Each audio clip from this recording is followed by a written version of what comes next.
A nation reimagined, Japan's strategic pivot. Welcome to our deep dive into Japan's military modernization.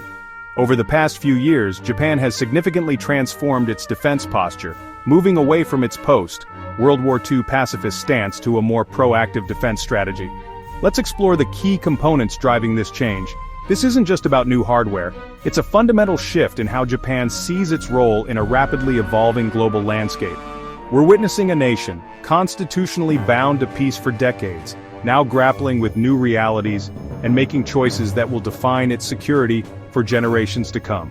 The tremors of this transformation are felt across the Indo-Pacific and indeed, the world. What prompts such a significant departure from a long-held national identity? We'll examine the geopolitical pressures, the technological advancements, and the domestic considerations that are fueling this bold military makeover. It's a complex picture, involving substantial financial commitments, cutting-edge technological pursuits, and a re-evaluation of strategic alliances. This journey is about understanding not just the what, but the why behind Japan's new era of defense. Tonight, we'll peel back the layers of this multifaceted strategy. From unprecedented budget increases to the acquisition of capabilities once deemed unthinkable, Japan is methodically building a more robust and resilient defense architecture. We'll look at the specific systems being acquired, the international partnerships being forged, and the new domains like cyber and space that are becoming central to its security calculus. Join me as we explore the intricacies of Japan's evolving military and what it signifies for regional stability and global power dynamics. Opening the floodgates, the unprecedented defense budget. The sheer scale of Japan's financial commitment to its defense is perhaps the most striking indicator of this new era. We're talking about a trajectory that aims to fundamentally reshape the resource allocation for the self-defense forces. For fiscal year 2025, the Ministry of Defense has requested a record-breaking budget, reportedly around 8.7 trillion yen. This figure alone speaks volumes, but it's part of an even more ambitious long-term plan. The government has made it clear Japan intends to nearly double its defense spending as a percentage of GDP, aiming to reach NATO's 2% benchmark by the fiscal year 2027. This is a monumental shift for a country that has historically capped its defense spending at around 1% of GDP. This surge in funding isn't just a symbolic gesture, it's the lifeblood that will fuel every other aspect of this modernization. It allows for the procurement of advanced weaponry, the investment in research and development of next-generation technologies, and the improvement of conditions for SDF personnel. Think about what this means in practical terms: more ships, more advanced aircraft, better missile systems, and a significant push into areas like cyber warfare and space-based capabilities. The decision to allocate such vast sums reflects a profound reassessment of the threats and challenges Japan perceives in its strategic environment, particularly concerning an assertive China and an unpredictable North Korea. This financial muscle is the foundation upon which Japan's new defense posture is being built.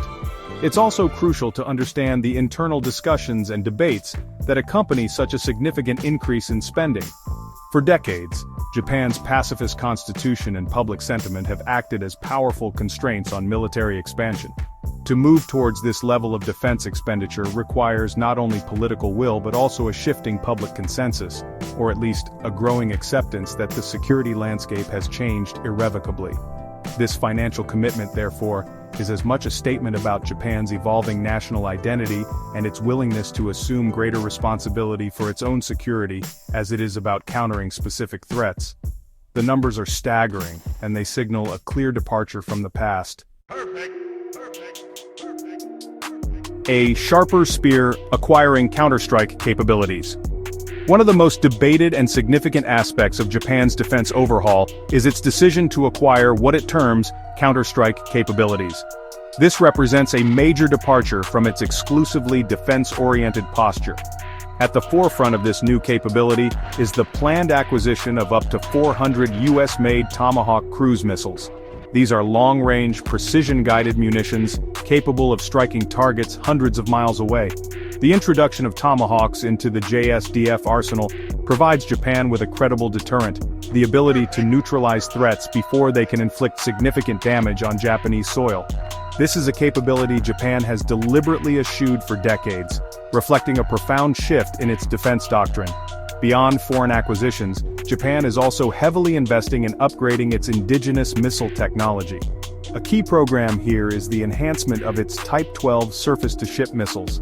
These missiles are being modified to significantly extend their range, reportedly up to 1,000 kilometers or more, and to enable them to strike land targets as well, not just ships. They are also being adapted for launch from various platforms, including ground launchers, ships, and aircraft.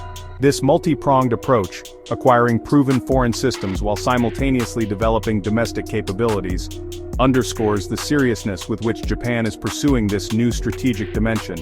The goal is to create a layered defense that can effectively respond to missile threats from potential adversaries. The strategic implications of possessing counterstrike capabilities are immense. It fundamentally alters the security calculus in Northeast Asia.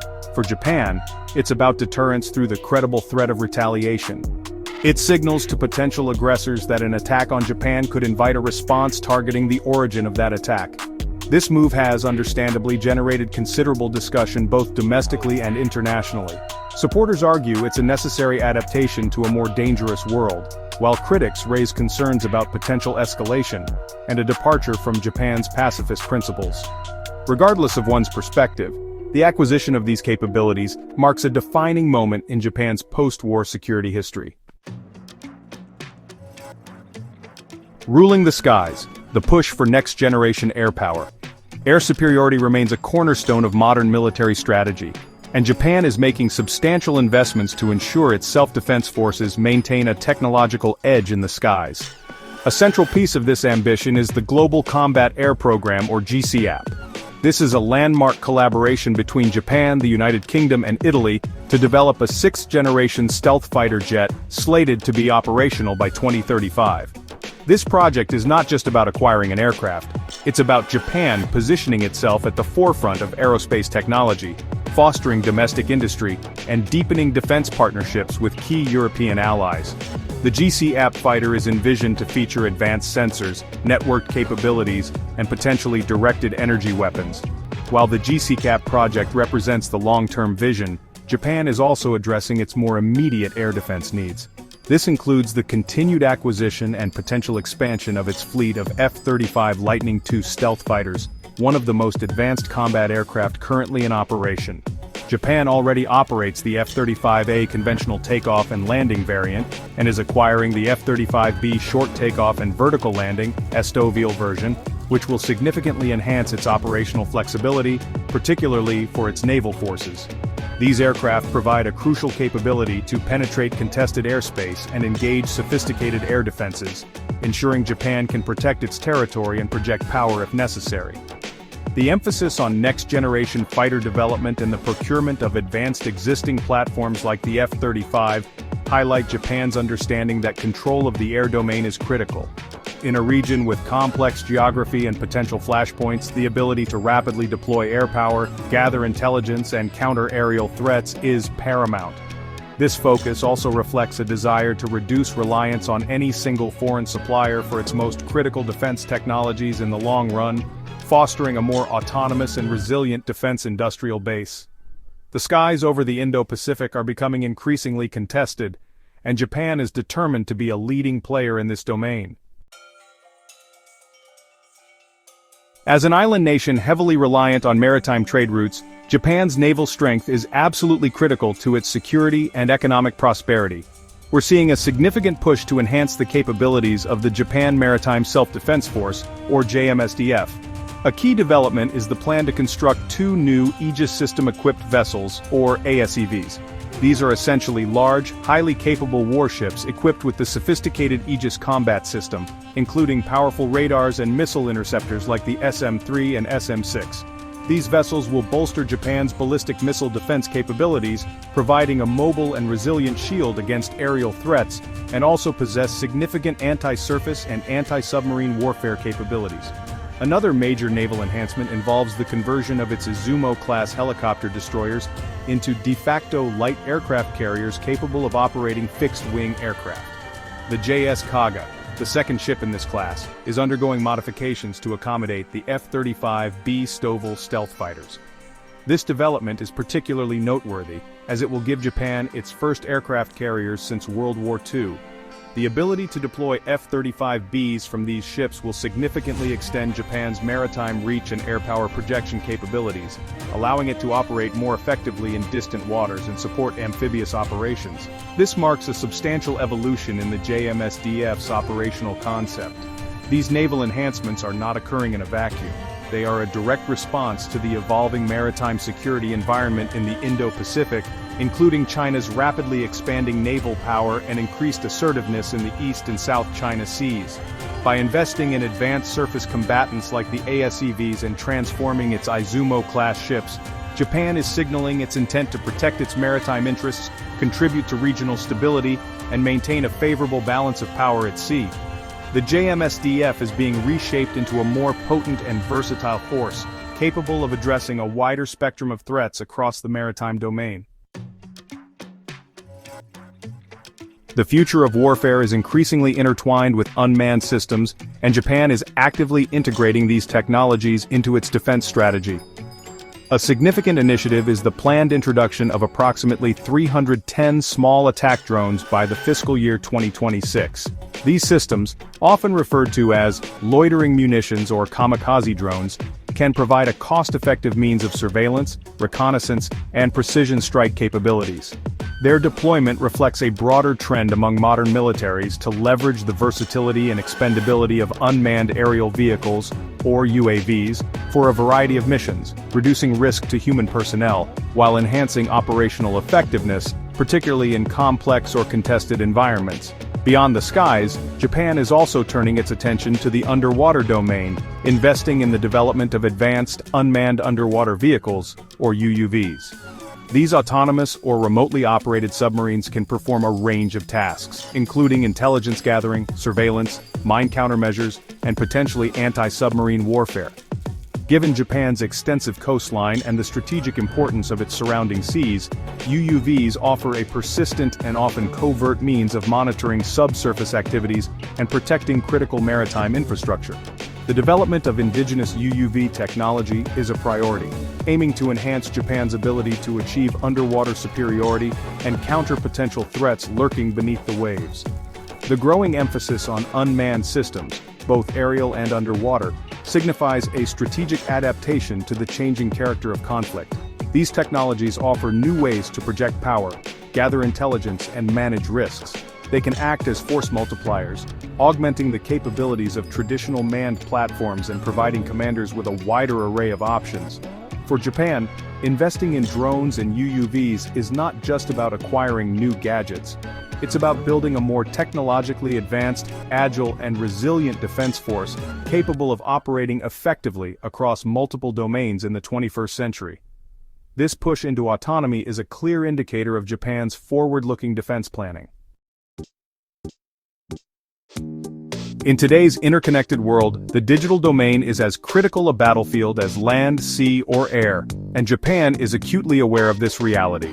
Recognizing the growing threat of cyber attacks to its critical infrastructure, government systems, and defense networks, Japan has significantly bolstered its cyber defense capabilities.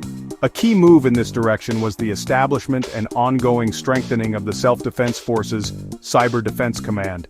This specialized unit is tasked with protecting military networks, conducting cyber intelligence, and developing capabilities to respond to cyber threats.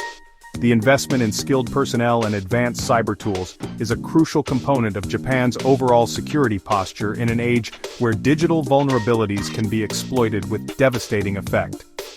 Beyond cyber defense, Japan is also actively engaged in research and development of other emerging and potentially disruptive technologies. This includes a keen interest in directed energy weapons such as high-energy lasers and high-power microwave systems. These technologies hold the promise of providing new, cost-effective ways to counter threats like drones, missiles, and rockets. While still in developmental stages for many applications, the pursuit of directed energy weapons indicates Japan's commitment to staying at the cutting edge of defense technology and exploring novel solutions to complex security challenges. This R&D effort is vital for maintaining a qualitative military edge in the future. The focus on cybersecurity and emerging technologies like directed energy underscores a holistic approach to national defense. It's an acknowledgement that future conflicts may be fought not only with traditional weapons, but also through sophisticated cyber operations and advanced technological capabilities that are still taking shape. By investing in these future-oriented domains, Japan aims to build a defense architecture that is resilient against current threats and adaptable to the unforeseen challenges of tomorrow. This forward-leaning posture in technology is essential for ensuring Japan's security and technological sovereignty in an increasingly complex and dynamic global environment. Japan's military modernization is a testament to its commitment to national security in an increasingly complex geopolitical landscape. Stay tuned for more updates on global defense strategies. Thanks for watching. What we've witnessed is not a sudden development but a deliberate and calculated response to a confluence of factors, a shifting balance of power, evolving threats, and a growing recognition within Japan that it must play a more assertive role in safeguarding its own interests and contributing to regional stability. The decisions being made today will shape the nation's defense posture for decades. The journey is far from over. The full implementation of these ambitious plans will require sustained political will, continued economic investment, and careful navigation of both domestic and international sensitivities. The transformation of Japan's self-defense forces into a more capable and proactive military entity will undoubtedly have profound implications for the Indo-Pacific security architecture and Japan's alliances, particularly its cornerstone relationship with the United States. It's a story of a nation redefining its place in the world, balancing its pacifist ideals with the perceived necessities of a more challenging era. We will continue to follow these developments closely, bringing you in-depth analysis of what this bold military makeover means for Japan and for the world. The path Japan has chosen is one of significant change, and understanding its motivations, its capabilities, and its strategic direction is more important than ever. We appreciate you joining us for this comprehensive look at a pivotal moment in modern Japanese history.